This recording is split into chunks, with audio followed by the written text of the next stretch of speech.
Ассаляму-алейкум, құрметті оқырмандар.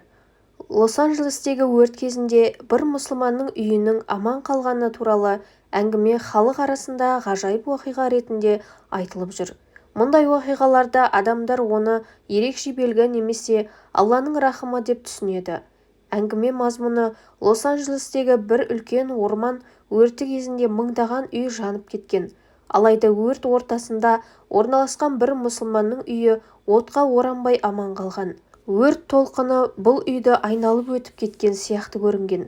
Бұл уақиғаның басты ерекшелігі үй иесінің тақуа мұсылман болғаны. Ол күн сайын дұға жасап, Алланы еске алып отырған. Сонымен қатар үйдің ішінде қасиетті Құран кітабы болғаны айтылады. Тұрғындар мұны Алланың құдіреті деп түсінген. Мұндай әңгімелер халық арасында сенім мен үміт ұялатады. Олар қиыншылықтар кезінде адамның рухани күшіне, Алланың рахымына сенудің маңыздылығын көрсетеді.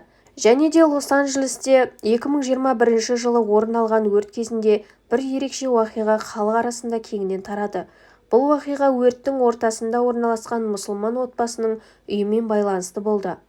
Орман өрті аймақты толығымен шарпыған кезде көптеген үйлер мен мүліктер жойылды. Алайда өрттің жалынына қарамастан бір мұсылманның үйіндегі Құран кітабы отқа шалынбай, бүтін күйінде сақталып қалған. Үйдің басқа бөлмелеріндегі жиһаздар мен заттардың бәрі жанып кеткенімен қасиетті кітаптың еш зақымданбауы бұл уақиғаны ерекше етті. Отбасы бұл жағдайды Алланың рахымы мен керемет белгісі ретінде қабылдады. Бұл уақиға мұсылман қауымында сенім мен үміттің нығаюына түрткі болды.